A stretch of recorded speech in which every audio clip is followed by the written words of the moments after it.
So welcome to the Free Library. My name is Maureen Fitzgerald and I'm the food editor at the Philadelphia Inquirer. I am so happy to be here tonight to introduce our featured author, Elizabeth LaBan. I've known Elizabeth since she was dating Craig, when Craig and I were both working in the Cherry Hill Bureau of the Philadelphia Inquirer. In fact, I even remember a newsroom party where Craig played the guitar and sang the song he wrote to propose to Elizabeth. So we have history. Fast forward to my job as Craig's editor. Of course, Craig is the food critic for the Inquirer, and my perspective on how all-encompassing his job can be and how it affects all of those around him. Ordering dishes you really don't want sometimes, eating at places you would really rather not, but most of all, always being on the alert not to compromise his anonymity, never calling him by his real name in public. It's a challenge, it's a bond that Elizabeth and I share, but in Elizabeth's case, it makes for really good fiction. Elizabeth took this germ of an idea and she's woven it into a funny and endearing story with her signature wit and humanity and likability. Craig wants me to say that some of the details are true to life, but this is a work of fiction. The book is not the account of their lives. So that's the disclaimer. This is Elizabeth's third published book. The Tragedy Paper was a young adult fiction, and The Grandparents' Handbook, which is a nonfiction book. And this book already seems to be on its way in the double digits on the Amazon.com list, and also a story in People magazine and in the New York Post.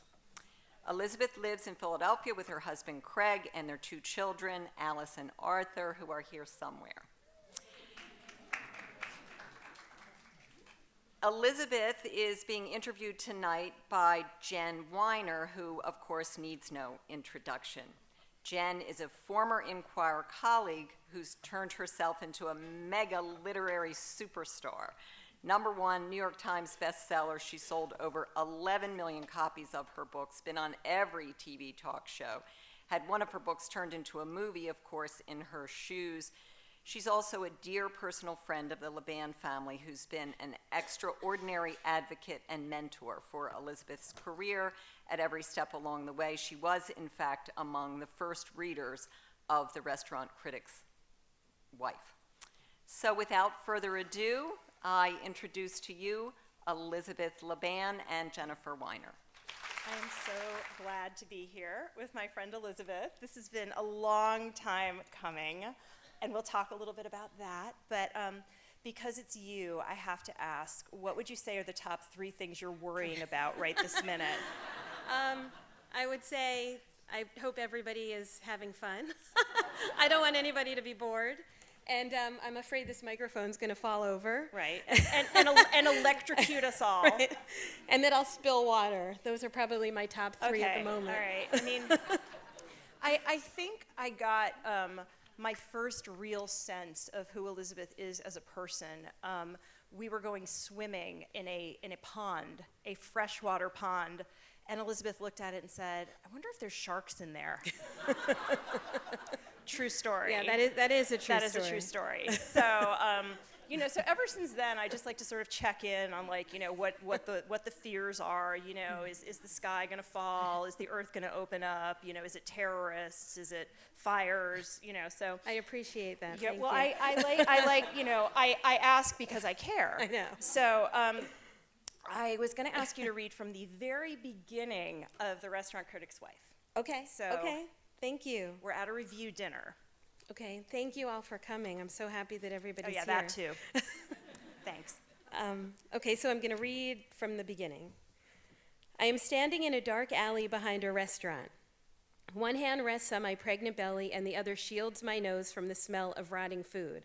I watch as my husband disappears into a dumpster. I hear him push garbage around. The odor gets stronger. I put my other hand up to my nose and hold my breath. I found them, Sam finally says in a loud whisper.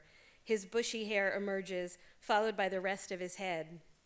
He looks at us with bright, dark eyes, then flashes his know-it-all grin. He reminds me of a ferret who just snared its prey. That chef is lying.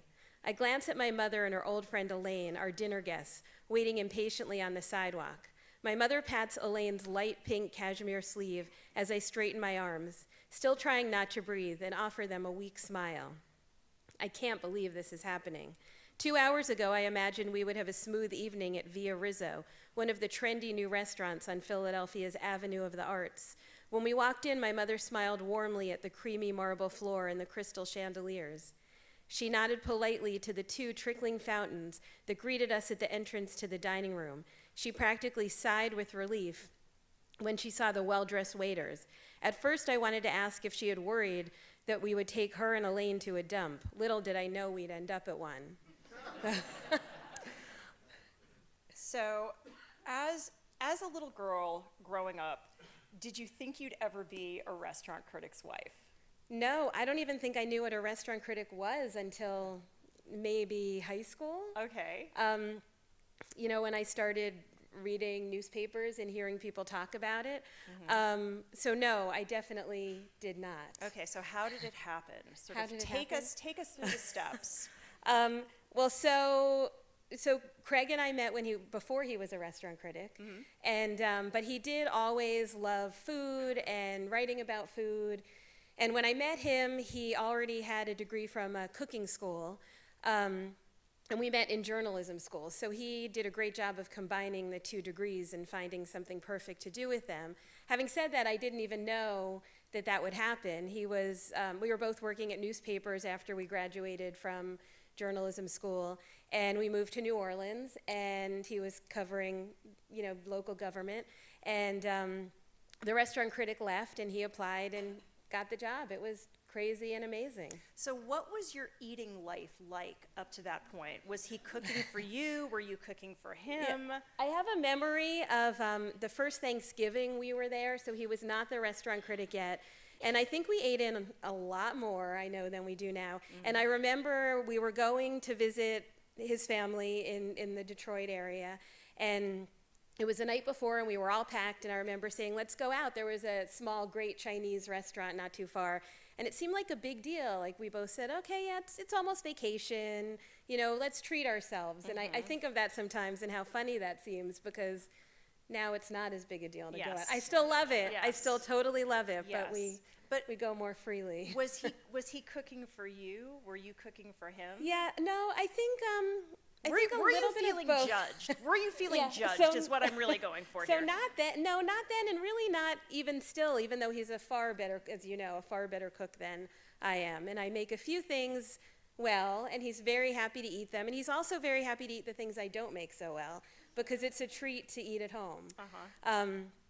But he is a far better cook. He's the cook in the house. And he always was, Right. even then. So you're with this guy who's got a cooking degree, like jackpot, right? Right. Cha-ching. He's going to cook everything. And then he gets the food critic job, and you're like, double cha-ching, because now you get to go out to eat at all these great places, and you don't have to pay. When did you when did the reality of the job sort of collide with your notion of what it was going to be like? Of how great it would be, yes. It's such a good question, and I think I think it just seemed like an amazing adventure. I don't think I even realized when he first got the job in New Orleans what it would mean as far as our eating out so much and exploring. It's always one food adventure or another, which sometimes we get mad about. Sometimes, we'll be on a vacation and heading somewhere, and he'll realize that there's a cheese farm, 5 hours away that we have to go to. So there's a lot of groaning in the back seat of the car at that point from the kids. I was struck by the scene. Lila has just given birth by emergency C-section to this very large baby, and she's been in the hospital where she's gotten crap food she's basically been put on the pureed food diet because it turns out somebody in the hospital kitchen is angry at Sam for something he said. Right. So she's been suffering horribly, and she's in the car on the way home, and what happens? And so it's funny, I can say because I just recently was asked to write about page 69 of the book, whatever that means to any book, and this happens to be page 69, so I just paid attention to that book. So they're driving home from the hospital, and it's the first time they're going home. They have a 3-year-old who refused to come to the hospital during that time, so Lila's really eager to get going and get home. And Sam said, there's a hoagie place not too far from here that I want to try. And Lila is mad and said, are you kidding? Can you stop thinking about food for 1 minute so I can get home and see Hazel, her daughter, and get the baby settled at home? And Sam said, don't worry, it's not far. So they end up driving around, finding the hoagie place. He's gone for 25 minutes. The baby's screaming. He comes back with a bag that she thinks is enough to feed their entire city block. And they go home, and everything's okay. The punchline of it really is that not too far late, you don't see it on page 69, but later, Lila's really happy that he thought to do this because they have no food in the house and everybody's starving. And so in the end, so there's that goes throughout the entire book, this idea of, is he kidding? He wants to, explore this restaurant at this terrible time, but then sometimes it ends up being a good time. So there was a lot going on in that scene.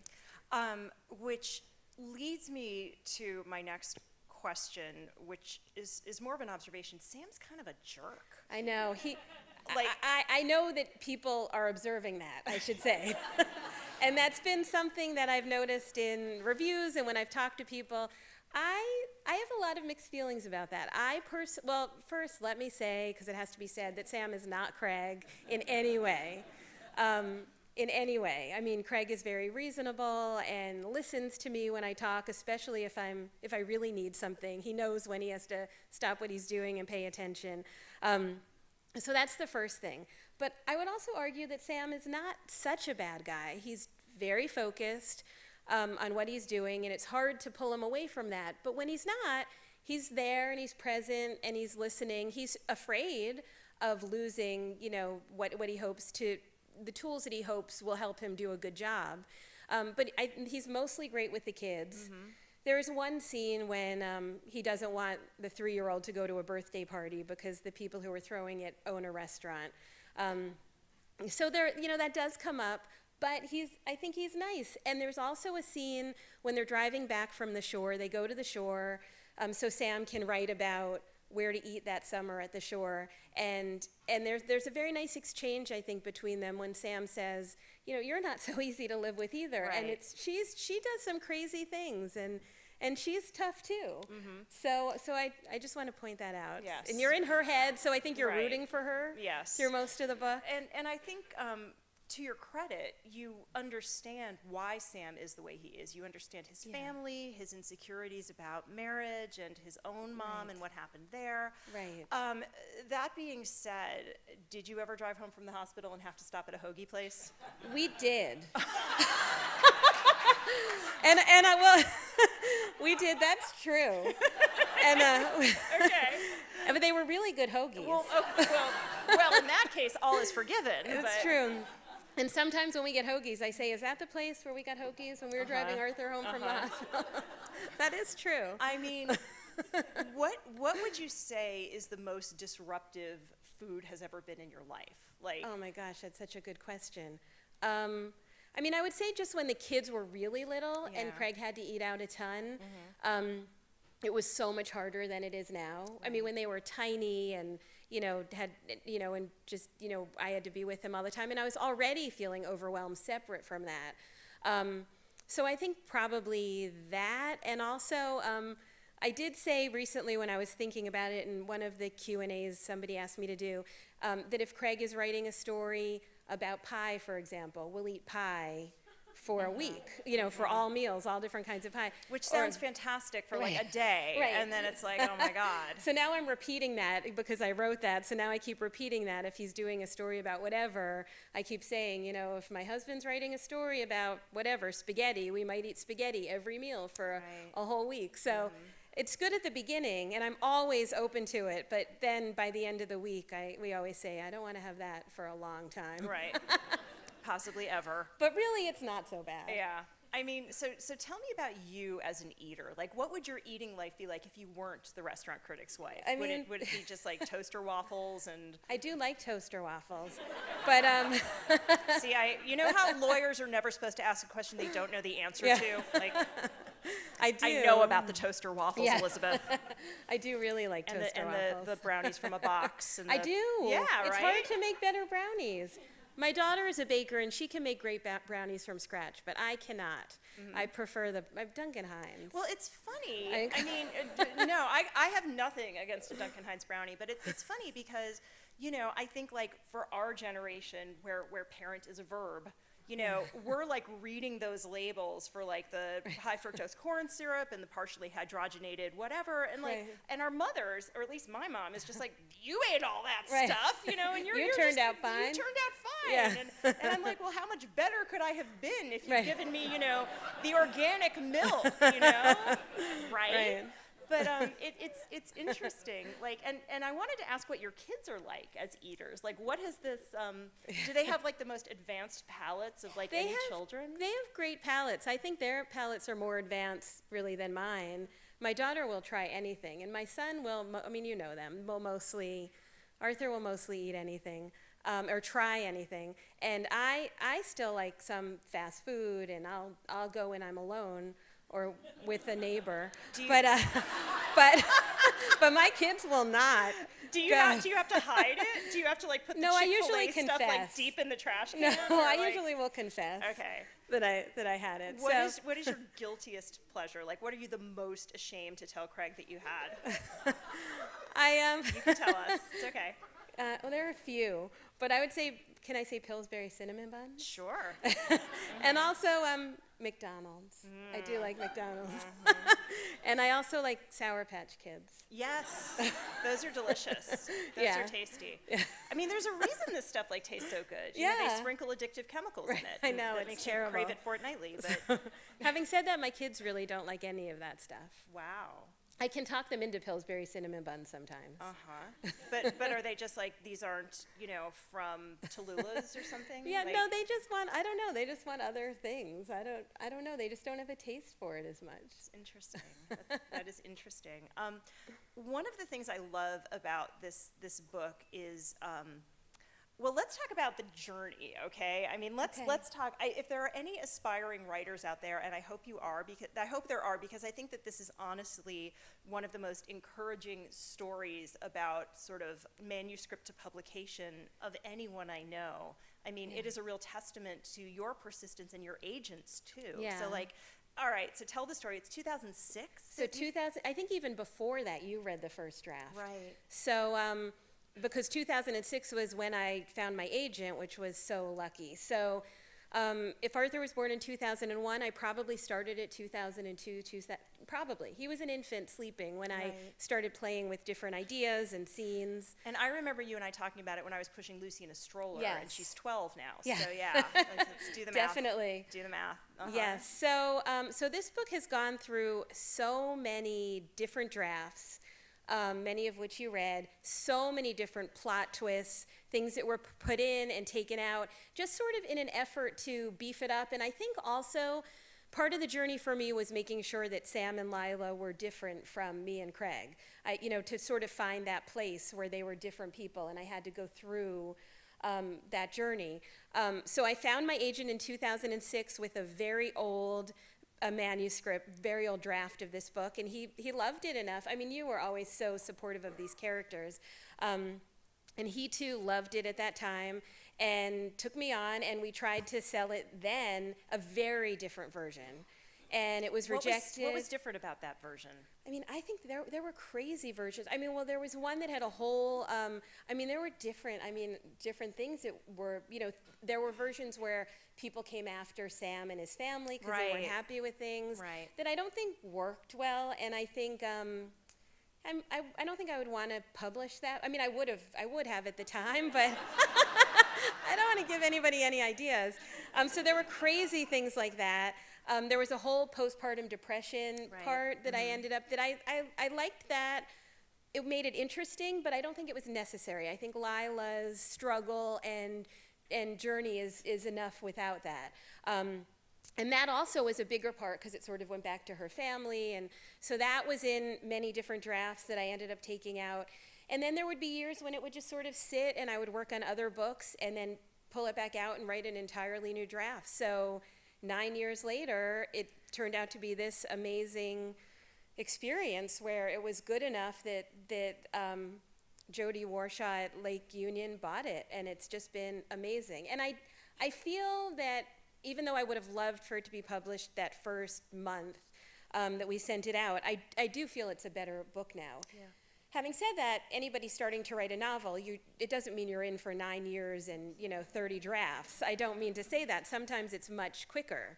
But with this particular book, and maybe because some of it is so close to our lives, and I wanted to make sure a lot of it wasn't, it just took so much longer. How many editors would you say this, just ballpark it? I mean, so a lot. I actually wrote to my agent today to ask if I could say, and he never wrote back. Can I say? I mean, over 50. Wow. Yeah, but not with this version, I want to say. Right. Not with this version. This version was much quicker. Right. Like this version, I think, one person saw it who I knew and said, and liked it, but was never reading it to buy it. And then I think that's when Uva sent it to Jody. This exact version. That's great. And Yeah. I mean, it's funny because I'm just thinking what publishing was like in 2006 versus what it's like Yeah. now, and how social media has changed things, and ebooks and Kindles, Right, and right. all of that. One of the things I think that this book does so brilliantly is captures the highs and lows, and especially the lows, I think, of being a mom, and the tedium of it, and the way that it's a leveler. Like Lila is this smart, educated, successful woman, and sort of ends up, I mean, she's a milk machine for 3 months. I mean, she's nursing this baby constantly. She's dealing with a 3-year-old who won't acknowledge the baby. Won't even admit that there is a baby. Yeah. I wanted to ask you to read a Sure. section. This is a snowstorm. Oh, right. Lila has taken the kids to visit Sam's crazy Aunt Gladys, and it's been sort of disastrous, and there's been like the poop blowout Yeah. with Oh, the right. newborn, and he makes this total mess on the bath mat that she packs up and takes with her, hoping Aunt Gladys won't notice. Which page is this? We're on page 111. Oh, thank you. So she's driving home, and Henry's crying, Right. and then he throws up. And she stops she throws everything away. She Right. throws the bath mat away and all the Yes, clothes. Right, and she says, I'm sure most mothers actually wash these things, but I have an overwhelming urge to get rid of them, and it seems like a good short-term solution to me. I wonder all the way home if maybe he's sick and I somehow missed the signs. I bet humming Willa never misses the signs. This is one of the perfect moms on her street. So start with just as I Okay. hit the city line. Okay, thank you. Just as I hit the city line, it starts to sleet. Henry is whimpering and I'm cringing, expecting him to throw up again. Now I can barely see the road, and I think it is getting more slippery every minute. I slow down, try to tune everything out, and make it home. I pull up in front of our house just as Henry falls asleep. Now I have 2 sleeping children, sleet, and no place to park since there is no parking on our street. When we first moved here, that seemed like a good thing. Now I'm not so sure. I decide that I will just sit here until something happens. Someone wakes up, the sleet stops, my children grow up, something. There's a big meeting about the strike tonight. The 2 sides are getting closer to an agreement, and Sam said he could be very late. I wonder if we'll have to wait here until he gets home. I listen to more Van Morrison. I pluck my eyebrows. I wipe the dusty dashboard with a baby wipe. Out of the corner of my eye, I notice a movement in a window across the street. When I look, it stops. After a few minutes, I catch the lady with the dark ponytail. I have to start learning people's names, watching me through her window. I feel like I'm being watched by the nosy neighbor in Bewitched. I'm afraid that she doesn't recognize me and that she will call the police to report a suspicious vehicle. I roll down the passenger side window and try to stick my head out. She sees that it's me and waves. The next thing I know, she's knocking on my window. I roll it down when, without a word, she hands me a mug of steaming hot cocoa. Thanks, I whisper. "You've been out here a long time. Are you guys okay?" she asks. She seems nice. Maybe now is a good time to ask if she owns a restaurant. "Oh yeah, we're fine," I say. I can't help thinking that if I were Pinocchio, my nose would be really long by now and getting longer by the minute. Lots of times I put the kids in the car so they can nap and I can get stuff done, I say. She smiles an unsteady smile. "I can read, balance a checkbook, plan meals for the week, you know, the usual." "You do that?" she says a little too loudly. Then she adds more quietly, "Plan your meals, I mean?" But I try to avoid letting my kids sleep in the car. You know what they say about junk food and junk naps, but that's just me. I put my finger to my lip, then point to my sleeping children in the back seat. I'm glad I didn't engage her in a long conversation. I just want her to leave us alone. "Thanks for this," I say, finally holding up the mug. She gets the hint and waves. I'm sure the cocoa is imported from Belgium, but I can't bring myself to drink it. Junk food, junk naps. I want to scream, but I can still see her looking at me. I imagine her calling all the other mothers and having all eyes peering in my direction. I try to look busy. I open the present Aunt Gladys handed me, even though I had intended to wait for Sam. It is wrapped in gold and red striped paper, about as unbaby as I can imagine. Under the paper, I find an actual shoebox and open the lid to find actual shoes. They are lacy black flats that look a little like slippers with a big bow in the front. They are an adult size and look well worn. A note inside reads, "For your little girl to play dress up." How strange is that? Maybe Sam can wear them on the picket line tomorrow. I put my hand down on the steering wheel and cry quietly. When I look up, I see the sleet has changed to snow. I always love that. I mean, Oh, thank you. it just like, Oh, thank you. yeah. Thank you so much. I mean, It's so nice. it takes me back in like such a visceral way of it's like your kids are sleeping and you're stuck. Totally stuck. Totally stuck. Yes. How did people in your life react to this book? And did you worry about that when you were writing it? Like the perfect mommies of Colonial Court? Well, see, that's what's so interesting, because when Lila moves on to Colonial Court, this small, beautiful street in Philadelphia in Center City, she really feels like she'll never belong, and she feels disdain for these people. She thinks that they, you know, are so happy to just, not that there's anything wrong with it, but in her mind, she's coming from this, you know, full-time, exciting job. And she thinks that they're just so happy being on the street and that they don't, you know, look at their email and they never think about anything beyond that part of the city. And I guess she feels it makes her feel inadequate, but it comes out as anger, and she doesn't like them, and they're so perfect, and they bring her blueberry buckle when she moves in, and she's just completely confused by it. And Sam is like super suspicious and won't let her talk and to Sam any of doesn't. them. So for a while, she can, when she's pregnant, when she first moves in, that's their favorite topic. So they don't ask for anything else beyond that. Yeah.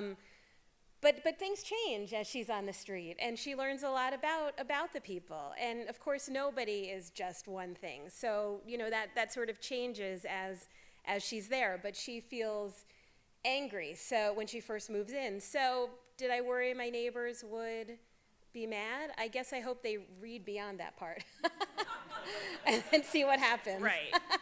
You know, and you can always use like my genius line for or people are like, you know, is that me? Like that horrible person in your book. You just look at them and be like, why would you think that? Yeah. And then they have to be like, because I'm awful, you know. And you're like, you know, it works every time. You know, awful neighbors, mother-in-law, whatever you got. And what about Craig? Yeah, so Craig is amazing. I mean, he's been on board since the beginning, and I can remember sitting in the car when the kids were sleeping, when they were very little, and having him, and he was reading, you know, we brought it along and reading a version of it. And then, of course, you know, he read different things throughout, and then the very last version, he read very carefully, and he's been 100% supportive. Was there anything he asked you to change? There was one thing he did ask me to change, and I talked about this. I did a Q&A in the Inquirer this week, which was so nice, and I hadn't said it before that, but there's a scene when they're at the shore, as I mentioned, and he does this macaroni and cheese test where he brings a box of Kraft macaroni and cheese around with them and asks the restaurant to prepare it for Hazel, the 3-year-old girl. And he's sort of interested to see if they'll do it. And some restaurants do it beautifully, and others are really annoyed that he's asking this. So it sort of works for Sam in the book. gives him a sense of the restaurants and how willing they are to be hospitable. So in an old version, not that old, but in the second to last version, Sam says something like, maybe it will win me a James Beard Award. And Craig said, that, I don't take that out because that makes him look terrible. And I agree with him that Sam is so motivated as a restaurant critic, but his motivation is not to win an award. His motivation is to do this amazing job and, tell people where to spend their money and not to spend their money. So I did take that out, and now it says something like, Lila's so mad, and it says something like, it's not a peace treaty. And Sam says, well, for some families it might be. Yeah. And I think it's so much better. So of this whole book, 311 pages, that was the only thing Craig said. Like, that just doesn't sound right to me. That's a good husband. Yeah. Well played. A very, very good husband. I have been given the sign that it's time to take questions from the audience. Go ahead. His secret identity. He's been here so long now. Don't the people who run the restaurants know? Recognize him? Yeah, no, that's a very good question. So, yes, sometimes they absolutely do. But even so, he would never announce himself. He would never make a reservation under his own name. He tries to slip in unnoticed. And sometimes, surprisingly, he really does, even at a restaurant where for some reason or other he might expect to be recognized. Sometimes restaurants are really busy, and they're not always on the lookout for him. So even if somebody does know what he looks like or even has a picture, sometimes they miss him. But I think that's, we have been here so long that, of course, it's impossible to remain completely unknown. Yes, it's impossible. So that's why in the book, Sam's one chance. He's never going to have that chance again. And that's why I think he holds on to it, so crazily. But in real life, of course, you live in a city and you work in a city for 17 years, and yeah, people get to know you a little bit. Thank you. When Craig was living in New Orleans, what was his favorite restaurant? Oh my gosh! Can I tell you my favorite restaurant? Sure, that'll work. I And mean, then I know tell me. restaurants that he liked. I wish I could ask him. I always think of Upper Line, which I just loved so much. Are you from New Orleans? Do you know New Orleans? Close by, yeah. Oh, okay. I love Upper Line. Do you know Upper Line? It's just one of my favorite, wonderful restaurants. But, in New Orleans, there are so many. I know Craig loves Upper Line. I can't say that he would say that's his favorite restaurant in New Orleans. I can ask him, and you can email me. If I see you when I'm out there, I can ask him. I'd be happy to. I'm curious about the friendship between the two novelists up on the stage. How did you two become friendly? And then how it seems as though there was such a collaboration in support here, which I'm guessing went the other way when the first novelist started. How did that all happen? Okay, well, so we met at a review meal. Craig and Jenn used to work together, and was it at Rouge, I think? Yeah. And so Jenn came. I didn't know her yet. I was Pregnant. Pregnant with Alice. Was I telling people yet? I think you I were think like, you guessed. I was, yeah. Yeah. I think I was And one of the I first think people. it was new, yeah. Uh-huh. And I think I was, I was acting and straight, like I couldn't stand any of the smells or something, and she guessed. And we liked each other immediately, really. So that was 17 years ago. Wow. So, Yeah. no, it's a summer. So this summer it'll be 18 years. Yeah. So coming around again. So, and at that point, I feel a little bit bad for Jenn because she didn't know she'd be stuck with all this. You were already writing Good in Bed then, or almost writing it. You were writing it. I think I was maybe looking for an agent at that point. Oh, yes, so yeah. I felt like I was sort of like always one step ahead of you in terms of like, okay, Well, here's, a lot, yeah. no, but like in terms of like, A lot. No, but it's great because like when you acquire a specific skill set or like something, it's great to be able to like pass that along to the next person. But like so few people like you can't like stand in the street and be like, hey, do you need an agent? Because like I can tell you how to do it. And my God, it's so different now. It's like we were like mailing physical I things know. in envelopes I with know. stamps. Isn't to that crazy? people, I know. right? I remember that. And then they'd mail them back if they Yeah, didn't want them. or and a that letter. hurt. I know, that was awful. Like there was no Yes. email. Like Yeah. kids today, let me Yeah. tell you. Like, I mean, agencies didn't have websites. Like you had to get like a book. I know. Uh-huh. I remember those books. So, Uh-huh. I mean, Jen is the most generous person that I know. So, I mean, I supported her in that I loved her writing, but I didn't have things to give her the way she has been able to support me. And one thing I didn't get to say, because we wanted to read that dumpster scene. So she has read, do you think you've read 10 versions of this book? So it was her idea.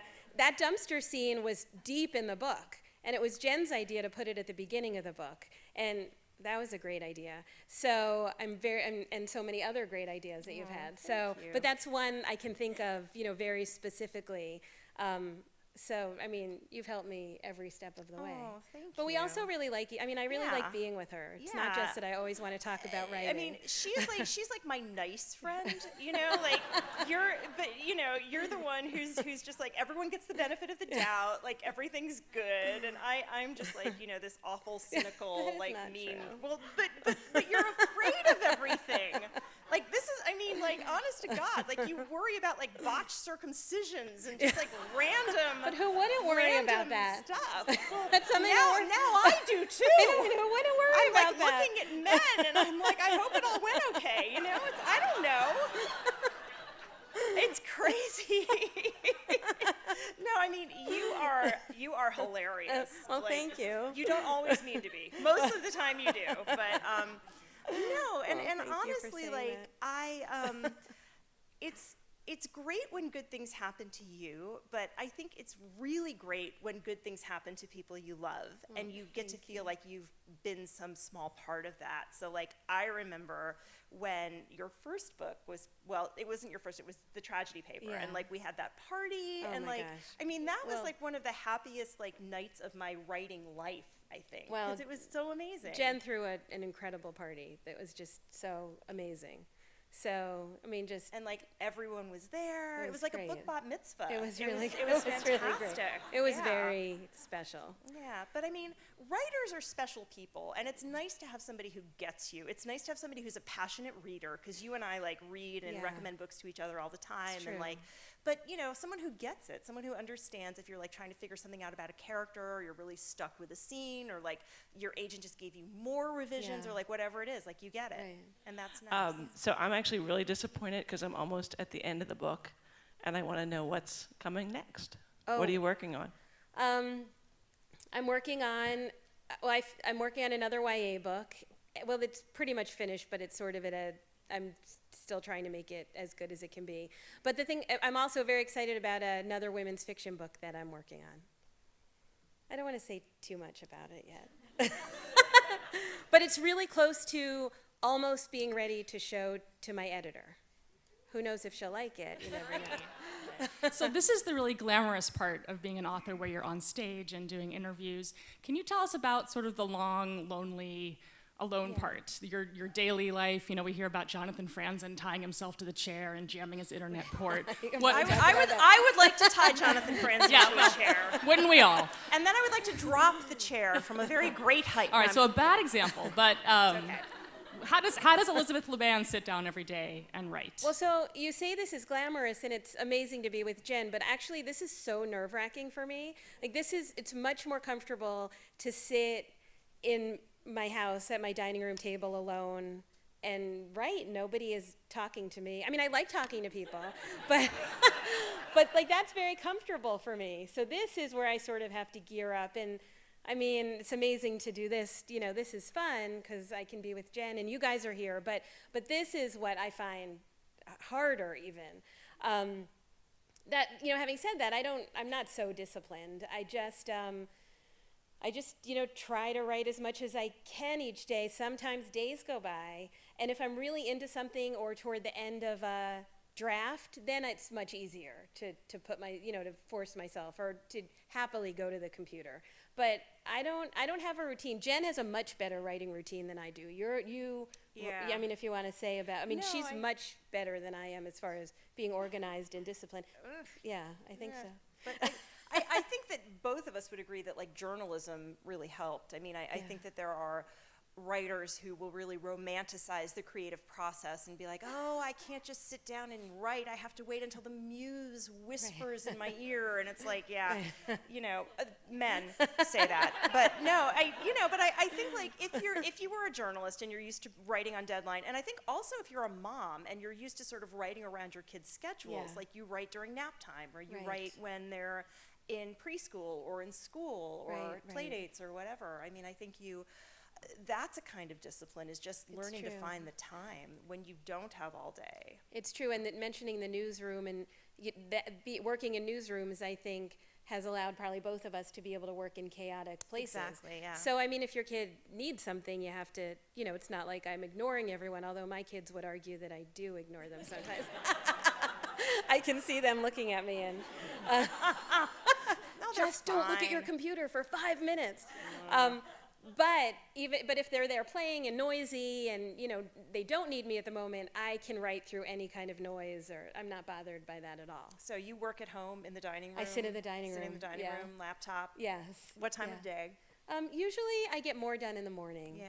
You too? Mm-hmm. Yeah. But you work a certain amount of hours most days, unless there's something unusual. I try, but I think journalism, like I said, I mean, you sit down and you do it. Yes. And you sort of, I have in your head, like, I need to get through however many words or however many pages, and then you just, and I think the other good thing about journalism is just learning to respond to critique. Like a lot, I think that there are writers who are like, you will not change a word, not a syllable of my golden prose. And it's like, when you work for newspapers, it's like, okay, you thought you had 18 inches for the story about the sewage board hearing, but now you just have 12, so you got to cut it. And you can't be like, but my muse, you just like cut the 6 inches. Right. Yeah, that's a good point. Yeah. Maybe a question for both of you as a follow-up to your comments. What one piece of advice would you give to aspiring writers? Should I go first? Yeah, you go first. So I would say just never, ever, ever give up, because I could have given up a really long time ago. Yeah. So just never, really never give up. There's no reason to. I think that's really good advice. I mean, my story's not quite as, it didn't take as long, but I remember, with my first novel, I sent out 25 query letters and I got 24 rejections. Just like right down, not taking new clients, not taking new fiction, not taking new women's fiction, just like bang, bang, bang, bang, bang. And sometimes they'd be letters and they'd be sort of complimentary, like, you're clearly a writer, but this just isn't for us. And then sometimes they'd be like pre-printed rejection postcards. To like well, pack I'm sure they're all kicking themselves now, all 24 of them. I don't know, but I'll never forget the postcards, it's just like, you can't even spend like the 29-cent stamp to like hurt me. You had to do it like for the 13-cent stamp. But the thing that I always say is, before I was a writer, I was a reader. And I grew up reading, and I grew up in a house where my parents read. They read to their kids, they read, and we saw them read. And I guess there was just a study, I feel like I read something in the paper like within the last week that says the most accurate predictor of whether kids grow up to become readers and enjoy reading isn't having books in the house like we all thought. It's having parents who actually model the act of reading. Your kids need to actually see you like read something. So I would say be a reader. That's my advice. Thank you. And one follow-up question. Do you really listen to Van Morrison? I do like Van Morrison. Do you too? I know him. He's my neighbor. I feel like we're learning so much. This is awesome. Toaster waffles and Van Morrison.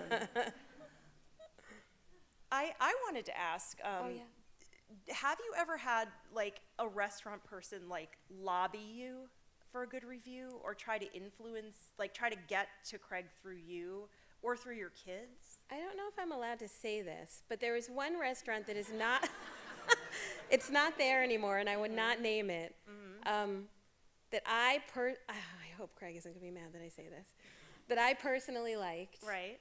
And they did over time figure out who I was. Right. Craig never reviewed it and really didn't go very much. It was perfectly fine. I hope they're not here. I don't see them.